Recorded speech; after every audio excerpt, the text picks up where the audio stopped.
Engineers, मैं निशांत गोस्वामी एक बार फिर से साइट विजिट पे हम लोग आए हुए हैं। आपको मैं एक चीज़ बताना चाहूँगा कि जैसे यहाँ पे स्लैब का स्पैन है, बहुत बड़े लेवल पे स्पैन है और यहाँ पे रिइंफोर्समेंट डल चुका है स्लैब के स्पैन का।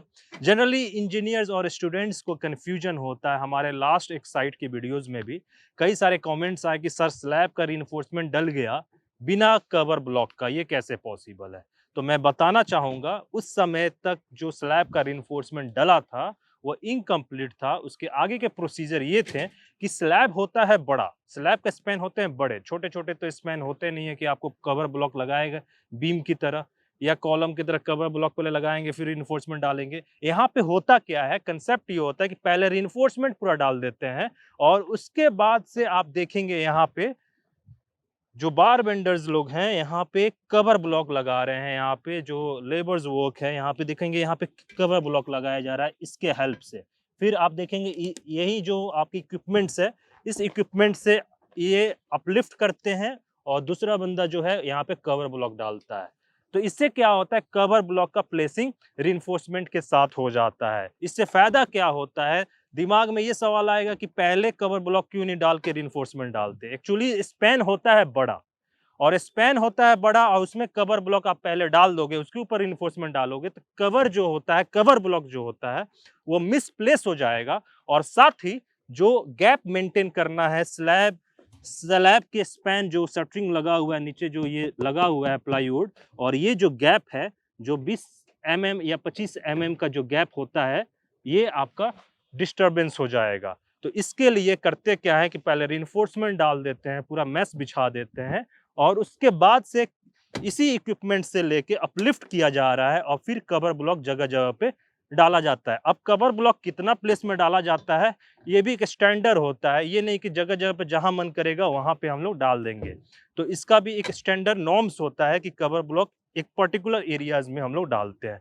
इससे फायदा ये होता है कि नीचे का जो गैप है ये मेंटेन रहेगा और ऐसा कभी पॉसिबल नहीं है कि बिना कवर ब्लॉक का यहाँ पे सरिया लग जाएगा। बिना कवर ब्लॉक का अगर सरिया आप डालोगे तो ये रिइंफोर्समेंट कंक्रीट के प्रेशर से ये जाके यहाँ पे दब जाएगा। उसके बाद क्या होगा, जब कंक्रीट के प्रेशर से जब कंक्रीटिंग होगा और ये सरिया जाके इसमें दब जाएगा, तो जब डीशटरिंग होता है, जब डीफॉर्मिंग करते हैं, जब शटरिंग हटाते हैं, तो कुछ समय के बाद, कुछ सालों बाद रिइंफोर्समेंट आपका एक्सपोज हो जाएगा और रिइंफोर्समेंट दिखने लगेगा। इससे होता क्या है, रिइंफोर्समेंट जब दिखने लगेगा तो वहाँ पे मॉइस्चर एब्जॉर्प्शन स्टार्ट होगा, रिइंफोर्समेंट डिटेरियोरेशन होगा और फिर रिइंफोर्समेंट में जंक लगेगा और वहाँ पे मेंबर में क्रैकिंग्स आना चालू हो जाएगा। तो इन सारी चीज़ों को बचाने के लिए प्रॉपर गैप मेंटेन करते हैं कवर ब्लॉक डाल के, लेकिन रिइंफोर्समेंट जो स्लैब के अंदर जो डालेंगे, पहले रिइंफोर्समेंट बिछा देते हैं, फिर उसको अपलिफ्ट करके कवर ब्लॉक्स डालते हैं।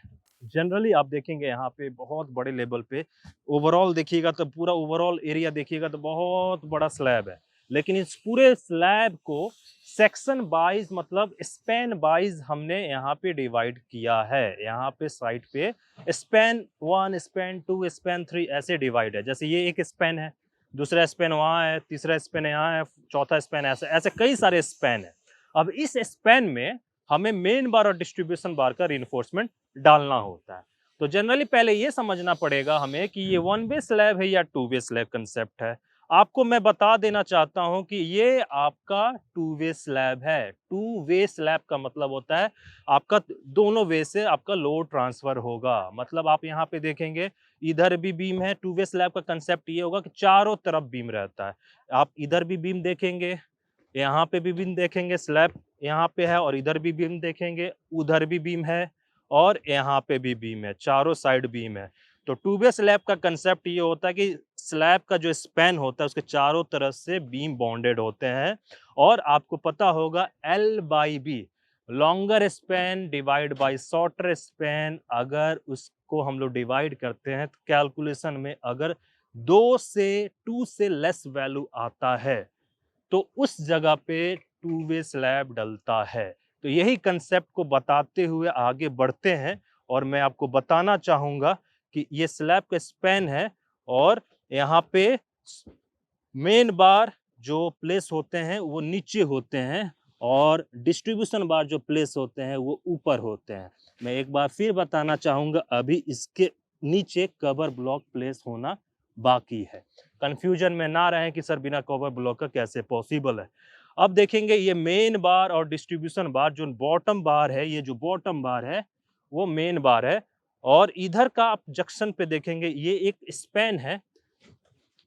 सपोज ये स्पैन 1 है और बीच में बीम आ रहा है, और इधर जो स्पैन है जो कि स्पैन 2 है, इधर देखेंगे कवर ब्लॉक डल चुका है, मतलब उधर अभी कवर ब्लॉक लगना बाकी है।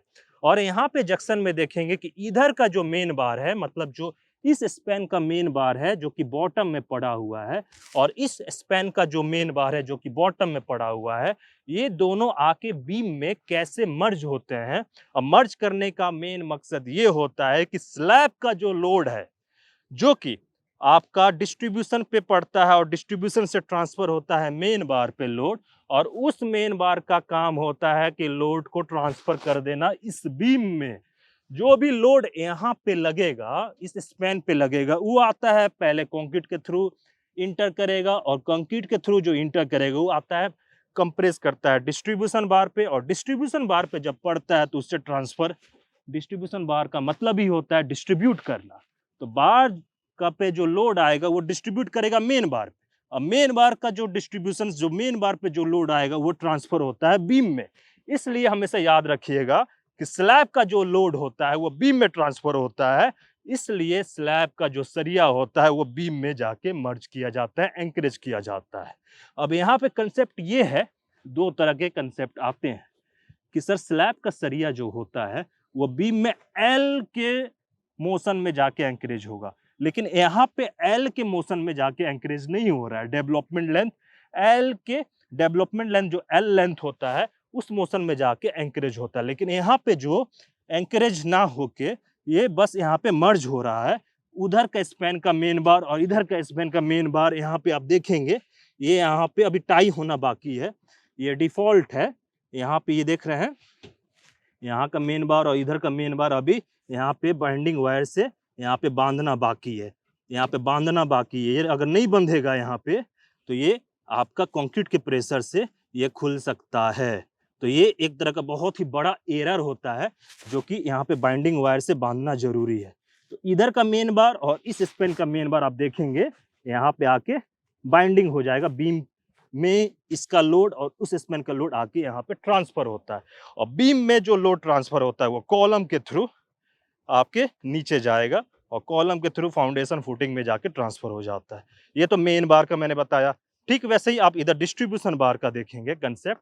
अब इस स्पैन का डिस्ट्रीब्यूशन बार, इस स्पैन का डिस्ट्रीब्यूशन बार भी आप देखेंगे, ऊपर में ये डिस्ट्रीब्यूशन बार है, यहाँ पे जो मैश दिख रहा है ये आपका डिस्ट्रीब्यूशन बार है, और इधर स्पैन का ये दूसरा स्पैन है, इधर का डिस्ट्रीब्यूशन बार ही है। फिर वही कंसेप्ट है, आप देखेंगे यहाँ पे आके यहाँ पे एंकरेज ना होके ये दूसरा कंडीशन होता है। एंकरेज एल, जनरली एल आपके ड्राइंग्स में भी एल दिखाता है, एल भी आके एंकरेज होता है, लेकिन यहाँ पे सीधा सीधी आके यहाँ पे ऐसे इधर का डिस्ट्रीब्यूशन बार और इस स्पैन का डिस्ट्रीब्यूशन बार आके ऐसे लैप हो जाता है, मतलब एक तरह से बाइंडिंग कर दिया जाता है। इधर के स्पैन और इधर के स्पैन का डिस्ट्रीब्यूशन बार एक जगह आके बीम में लैप हो रहा है। तो ये कंसेप्ट बहुत इंपॉर्टेंट है, जनरली आपको जानना होगा कि स्लैब का सरिया बीम में जाके मर्ज होता है तो दो कंडीशन होता है, या तो डेवलपमेंट ऐसा जाके एल होता है, और नहीं तो एक ये कंसेप्ट है कि स्लैब का सरिया जाके बीम में ऐसा जाके एल एंकरेज होता है। और दूसरा कंसेप्ट ये है कि इधर इस स्पैन का मेन बार और इस स्पैन का मेन बार बीम में, बीच में बीम है तो ऐसे जाके मर्ज हो जाता है। तो ये आपका दो कंसेप्ट आपको जानना होगा, ये दोनों कंसेप्ट आपको मैंने बताया। तो इस वाले प्रोजेक्ट पे, इस वाले स्पैन पे आपका जो मेन बार, दूसरे स्पैन का मेन बार बीम में जो आके मर्ज हो रहे हैं वो इस वे में हो रहे हैं। आप देख सकते हैं एक और कंसेप्ट मैं बताने जा रहा हूँ। ये पूरे स्लैब, पूरे बिल्डिंग का जो 6th फ्लोर है उसका पूरा स्पैन का ये प्लान है, स्लैब का प्लान है, जिसके साथ स्लैब और बीम का डायमेंशन दिया हुआ है। इधर जो आपका ABCDEF जो दिख रहा है, GH यहाँ पे जो भी दिख रहा है, इसको अल्फाबेटिकल ग्रिड लाइन्स बोलते हैं। और जो इधर ग्रिड दिया हुआ है 13, 13, 20, 14, 15, 16, 17, 18, 19, 20, 21, 22, 23, 24, इसको न्यूमेरिक ग्रिड लाइन बोलते हैं। कहीं पे भी स्लैब हो या कोई भी प्रोजेक्ट, बिल्डिंग प्रोजेक्ट हो, ग्रिड बाय ग्रिड काम होता है। अब यहाँ पे कंसेप्ट मैं ये बताने जा रहा हूँ कि ये सारे जितने भी स्लैब दिख रहे हैं, स्पैन, ये एक स्पैन, ये स्पैन, ये स्पैन, ये स्पैन, इन सब में जो भी मेन बार और डिस्ट्रीब्यूशन बार लगेगा, इक्वल कटिंग लेंथ होता है। लेकिन इसी में एक ऐसा सेक्शन आता है जो कि जगह के अभाव, इन प्रॉपर स्पेस के वजह से यहाँ पे आप देखेंगे ट्रायंगुलर स्लैब का कंसेप्ट देना पड़ रहा है। ट्रायंगुलर स्लैब, यहाँ पे देखेंगे, यहाँ पे बीम है, बीम है, बीम है, ये बीम और बीच बीच में ये कॉलम, ये कॉलम, ये कॉलम, और यहाँ पे जो ट्रायंगुलर स्लैब है, जो कि अभी मैं आपको उस सेक्शन पे ले जाके क्रॉस सेक्शन पे बताऊंगा ट्रायंगुलर स्लैब का कंसेप्ट। ये क्यों दिया जाता है? ये इसलिए दिया जाता है, इम्प्रॉपर स्पेस बचने की वजह से। अब वहाँ पे हम लोग जनरली रेक्टेंगुलर स्लैब नहीं बना सकते हैं, स्क्वायर स्लैब नहीं बना सकते हैं, तो हमें मजबूरन ट्रायंगुलर स्लैब में जाना पड़ता है।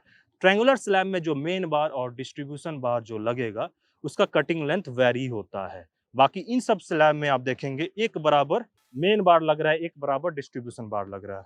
अब आप देखेंगे यहाँ पे ये जो स्लैब है, जो कि रेक्टेंगुलर स्लैब है, यहाँ पे मेन बार जो लग रहा है सब एक ही कटिंग लेंथ का। एक बार बेंडर जो मेन बार का कटिंग लेंथ पे काटेगा, बनाएगा सरिया, वही कटिंग लेंथ सब होगा, थ्रू आउट द स्पेन का कटिंग लेंथ सेम होगा मेन बार का। वैसा ही डिस्ट्रीब्यूशन बार का। लेकिन जो अभी मैं ट्रायंगुलर स्लैब का बात कर रहा था, जो कि प्रॉपर स्पेस ना होने के वजह से और डिजाइनिंग पर्पज से भी हम लोग वैसे वहां पे लास्ट में एट द एंड ग्रिड पे देते हैं। तो ये है ट्रायंगुलर स्लैब। अब ट्रायंगुलर स्लैब का कंसेप्ट ये होता है कि ऑब्वियसली हमेशा की तरह यहाँ पे भी ये स्लैब है, तो स्लैब का जो बॉटम बार है, ये जो बॉटम बार है 12 mm का, वो बॉटम बार जो है, जो कि 12 mm है, डिस्ट्रीब्यूशन बार भी 12 mm है यहाँ पे। तो यहाँ पे कटिंग लेंथ जो होगा, आप देखेंगे, ये आप देखेंगे यहाँ पे ट्रायंगुलर होने की वजह से, ट्रायंगुलर होने की वजह से इसका कटिंग लेंथ, इसका कटिंग लेंथ, इस वाले बार का कटिंग लेंथ, इस वाले बार का कटिंग लेंथ कम होता जाता है। जो आपका लेंथ पे, इधर वाले लेंथ पे वो सबसे बड़ा होगा, फिर मेन बार इससे छोटा होगा, फिर अगला मेन बार उससे छोटा होगा, फिर अगला मेन बार उससे छोटा होगा। ये वैरी होते होते होते होते होते होते आप देखेंगे यहाँ पे लास्ट में छोटा सा यहाँ पे बार लग रहा है लास्ट पोर्शन पे। और ये बार भी आप देखेंगे इधर बीम है और इधर बीम है, तो इसका भी लोड ट्रांसफर करना है दोनों साइड बीम में, इसलिए इसका इधर जाके एल, मतलब एल का कंसेप्ट यहाँ पे पूरे स्लैब में नहीं है, ये जाके बस ऐसे मर्ज हो जा रहा है, इधर भी मर्ज हो रहा है और इधर भी मर्ज हो रहा है। तो ऐसे ही आपका डिस्ट्रीब्यूशन बार का कंसेप्ट है। अब डिस्ट्रीब्यूशन बार में देखेंगे इधर वाला जो बार है सबसे बड़ा होगा, फिर ई वाला बार है उससे छोटा होगा, ई वाला बार है उससे छोटा होगा। तो हम लोग बार बेंडिंग शेड्यूल बीबीएस के दरमियान हम लोग इसको कटिंग लेंथ यहाँ पे निकालते हैं। जनरली बीबीएस में होता क्या है, अगर 10 डिस्ट्रीब्यूशन बार इस ट्रायंगुलर स्लैब में यूज हो रहा है, तो cutting length first, cutting length second, cutting length third, cutting length fourth, ऐसे हमें 10 बार कटिंग लेंथ 10 बार का बनाना पड़ेगा, निकालना पड़ेगा, जो कि बार बेंडर 10 बार काटेगा डिफरेंट डिफरेंट लेंथ पे, क्योंकि यहाँ पे कटिंग लेंथ वेरी हो रहा है, चाहे मेन बार हो या डिस्ट्रीब्यूशन बार। तो ये कंसेप्ट आपको समझना होगा कि ट्रायंगुलर स्लैब में यहाँ पे कटिंग लेंथ वेरी होता है, और कटिंग लेंथ वेरी होगा तो इसको निकालने का तरीका हम लोग बीबीएस में समझेंगे कैसे निकालते हैं।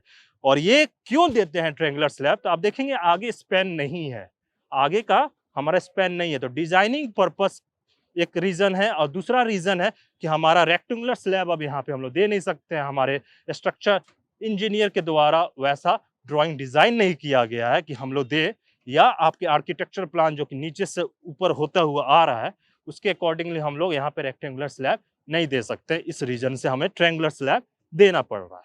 तो इंजीनियर्स, हमने आज के सेशंस में सीधा साइट विजिट से समझा स्लैब के रिइंफोर्समेंट के बारे में, कैसे स्लैब का रिइंफोर्समेंट मर्ज हो रहा है बीम में, जो कि दूसरा कंडीशन एल में ना हो कि ये सीधा सीधी मर्ज हो रहा है, जो कि दूसरे स्पैन का मेन बार और इधर का स्पैन का मेन बार आके मर्ज हो रहे हैं। और साथ ही हमने समझा ट्रायंगुलर स्लैब का कंसेप्ट और कवर ब्लॉक का कंसेप्ट की रिइंफोर्समेंट पहले डलता है, फिर हम लोग अपलिफ्ट करके कवर ब्लॉक डालते हैं, जो कि ये गुड प्रैक्टिसेस माना जाता है। जनरली रिइंफोर्समेंट डालने के पहले अगर आप कवर ब्लॉक बिछा देते हैं, डाल देते हैं, तो उससे क्या है कि आपका प्रॉपर स्पेसिंग जो मेंटेन करना है 20 mm का एज पर एज ड्राइंग, वो आपका वेरी हो सकता है, एरर हो सकता है। और कवर ब्लॉक अगर नहीं डालेंगे तो रिइंफोर्समेंट आपका जाके शटरिंग वाले फ्रेमवर्क में जाके चिपक जाएगा और जब डीशटरिंग होगा तो कुछ सालों बाद वो एक्सपोज हो जाएगा, जिससे हमारा रिइंफोर्समेंट डिटोरेट स्टार्ट होगा, कोरोजन स्टार्ट होगा और बाद में क्रैकिंग आ सकता है। तो इन सारे चीज़ों को समझते हुए और आपको समझाते हुए ये सेशन को मैं एंड करता हूँ। Thank you so much. All the best.